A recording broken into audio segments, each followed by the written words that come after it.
सर्वमंगल मांगल्ये शिवे सर्वार्थ साधिके शरण्य त्र्यंबके गौरी नारायणी नमोस्तुते। माता रानी की जय। नमस्कार भक्तों, आप सबका हरिहर भक्ति चैनल में हार्दिक स्वागत है। आप सभी पर हरि और हर की कृपा सदैव बनी रहे। प्रिय भक्तों, आप सभी को मासिक दुर्गा अष्टमी की बहुत बहुत शुभकामनाएं। माता रानी की कृपा आप सभी पर सदैव बनी रहे। प्रिय भक्तों, हर महीने शुक्ल पक्ष की अष्टमी तिथि के दौरान दुर्गा अष्टमी का व्रत किया जाता है। इस दिन श्रद्धालु दुर्गा माता की पूजा करते हैं और उनके लिए पूरे दिन का व्रत करते हैं। मुख्य दुर्गा अष्टमी, जिसे महाअष्टमी कहते हैं, वह आश्विन माह में 9 दिन की शारदीय नवरात्रि उत्सव के दौरान पड़ती है और संस्कृत की भाषा में दुर्गा शब्द का अर्थ होता है अपराजित, अर्थात जो किसी से भी कभी पराजित नहीं हो, और अष्टमी का अर्थ होता है 8वां दिन। इस अष्टमी के दौरान महिषासुर नामक राक्षस पर देवी दुर्गा ने जीत हासिल की थी और इस दिन देवी ने अपने भयानक और रौद्र रूप को धारण किया था। इसीलिए इस दिन को देवी भद्रकाली के रूप में भी मनाया जाता है। इस दिन का महत्व इसलिए और बढ़ जाता है क्योंकि इस दिन दुष्ट और क्रूर राक्षसों को उन्होंने मारकर सारे ब्रह्मांड को भय मुक्त किया था। और इस दिन जो भी पूरी भक्ति और श्रद्धा से पूर्ण समर्पण के साथ दुर्गा अष्टमी का व्रत करते हैं, उनके जीवन में खुशी और अच्छे भाग्य का आगमन होता है। प्रिय भक्तों, मासिक दुर्गा अष्टमी की व्रत कथा सुनने से पहले माँ दुर्गा पर भक्ति भाव रखने वाला एक उनके परम भक्त की एक छोटी सी कहानी सुनते हैं। यह कहानी एक सुखद गांव की है जहां एक विशेष रूप से भक्ति भावना रखने वाला शक्ति पूजक रहता था, जिसका नाम धनुष था। धनुष ने अपने गांव में दुर्गा पूजा को बड़ी श्रद्धा भाव से मनाने का आयोजन किया। उसने अपनी पूरी संपत्ति से इस पूजा की व्यवस्था की और सभी गांव वालों को आमंत्रित किया। और दुर्गा अष्टमी के दिन धनुष ने माँ दुर्गा को विशेष रूप से आमंत्रित किया और उनसे अपने गांव और उसके लोगों की रक्षा करने का वचन लिया। उसने एक उच्च स्थान पर शक्ति पूजन का आयोजन किया और वहां पर माँ दुर्गा की मूर्ति स्थापित की। धनुष ने समुद्र से प्राप्त किए गए सुंदर रत्नों से संजीवनी अभिषेक किया और माँ की कृपा के लिए प्रार्थना की। और माँ दुर्गा ने धनुष की भक्ति को प्रसन्नता से स्वीकार किया और उसको आशीर्वाद दिया। और उसी समय गांव में आक्रमणकारी राक्षस बुरी शक्तियों ने आक्रमण किया और धनुष ने अपनी शक्ति का दिखावा करते हुए माँ दुर्गा की कृपा से उन्हें पराजित किया। गांव में शांति और सुरक्षा की स्थिति स्थापित हुई और धनुष ने अपनी भक्ति और आस्था के साथ माँ दुर्गा का आभास किया। अतः प्रिय भक्तों, इस कथा से हमें यह सीखने को मिलता है कि माँ दुर्गा की भक्ति और आस्था से भरा हृदय हमें समस्त संघर्षों से पार करने में सहायक हो सकता है और उनका आशीर्वाद हमें सदैव प्राप्त रहेगा। और जो कोई भी मनुष्य मासिक दुर्गा अष्टमी का व्रत करते हैं तो यह व्रत तब पूरा माना जाता है जब वह मासिक दुर्गा अष्टमी की व्रत कथा को पढ़ते अथवा सुनते हैं। आप सभी प्रेम से बोलिए माता रानी की जय।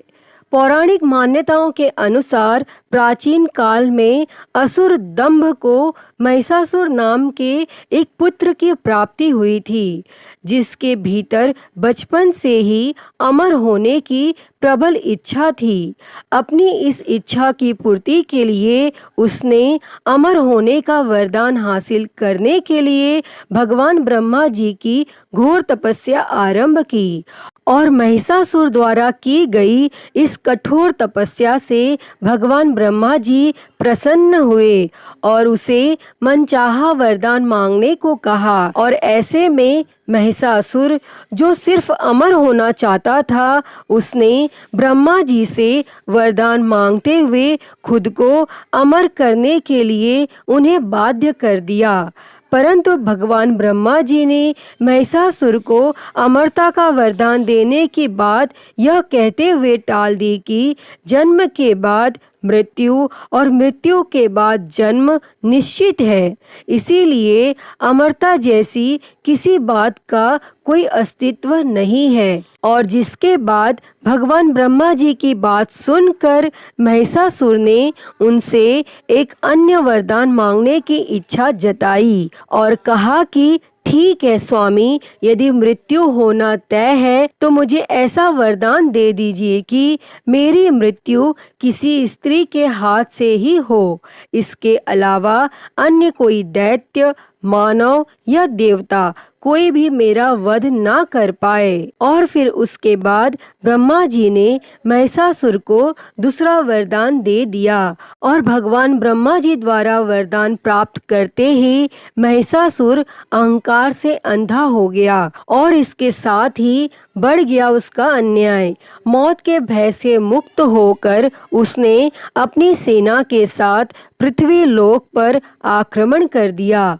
इससे धरती पर चारों तरफ से तबाही मच गई। उसके बल के आगे समस्त जीवों और प्राणियों को नतमस्तक होना ही पड़ा, जिसके बाद पृथ्वी और पाताल को अपने अधीन करने के बाद अहंकारी महिषासुर ने इंद्रलोक पर भी आक्रमण कर दिया, जिसमें महिषासुर ने इंद्रदेव को पराजित कर स्वर्ग पर भी कब्जा कर लिया। और महिषासुर से परेशान होकर सभी देवी देवता त्रिदेवों अर्थात भगवान महादेव, भगवान ब्रह्मा और भगवान विष्णु के पास सहायता मांगने पहुँचे। इस पर भगवान विष्णु जी ने उसके अंत के लिए देवी शक्ति के निर्माण की सलाह दी, जिसके बाद सभी देवताओं ने मिलकर देवी शक्ति को सहायता के लिए पुकारा। और इस पुकार को सुनकर सभी देवताओं के शरीर में से निकले तेज ने एक अत्यंत ही खूबसूरत सुंदरी का निर्माण किया और उसी तेज से निकली माँ आदि शक्ति, जिसके रूप और तेज से सभी देवता भी आश्चर्यचकित हो गए। और त्रिदेवों की मदद से निर्मित हुई देवी दुर्गा को हिमवान ने सवारी के लिए सिंह दिया और इसी प्रकार वहां मौजूद सभी देवताओं ने भी मां को अपने एक एक अस्त्र शस्त्र सौंपे। और इस तरह स्वर्ग में देवी दुर्गा को इस समस्या हेतु तैयार किया गया। और माना जाता है कि देवी का अत्यंत सुंदर रूप देखकर महिषासुर उनके प्रति बहुत ही आकर्षित होने लगा और उसने अपने एक दूत के जरिए देवी माँ के पास विवाह का प्रस्ताव तक पहुँचाया। और अहंकारी महिषासुर की इस ओछी हरकत ने देवी भगवती को अत्यधिक क्रोधित कर दिया और जिसके बाद ही माँ ने महिषासुर को युद्ध के लिए ललकारा। और माँ दुर्गा से युद्ध की ललकार सुनकर भगवान ब्रह्मा जी से मिले वरदान के अहंकार में अंधे हो चुके महिषासुर उनसे युद्ध करने के लिए तैयार भी हो गया। और इस युद्ध में एक एक करके महिषासुर की संपूर्ण सेना का माँ दुर्गा ने सर्वनाश कर दिया। और इस दौरान माना यह भी जाता है कि यह युद्ध पूरे 9 दिनों तक चला, जिस दौरान असुरों के सम्राट महिषासुर ने विभिन्न रूप धरकर देवी माँ को छलने की कई बार कोशिश की, लेकिन उसकी सभी कोशिश आखिरकार नाकाम रही और देवी भगवती ने अपने चक्र से इस युद्ध में महिषासुर का सिर काटते हुए उसका वध कर दिया। अंततः इस तरह देवी भगवती के हाथों महिषासुर की मृत्यु संभव हो पाई और माना जाता है कि जिस दिन माँ भगवती ने स्वर्गलोक, पृथ्वीलोक और पाताल लोक को महिषासुर के पापों से मुक्ति दिलाई, उस दिन से ही दुर्गा अष्टमी का पर्व प्रारंभ हुआ। अतः हे देवी माँ, इस कथा को कहते, सुनते और हुंकारा भरते पर सदैव अपनी कृपा बनाए रखना। तो बोलिए दुर्गा माता की जय, माँ भगवती की जय। तो मैं उम्मीद करती हूँ कि आपको आज की यह कथा पसंद आई होगी और यह कथा अच्छी लगी हो तो इस वीडियो को लाइक करें, ज़्यादा से ज़्यादा शेयर करें और कमेंट में दुर्गा मैया की जय लिखना ना भूलें। और हरिहर भक्ति चैनल को सब्सक्राइब कर नोटिफिकेशन बेल को ज़रूर ऑन कर लें। हर हर महादेव। धन्यवाद।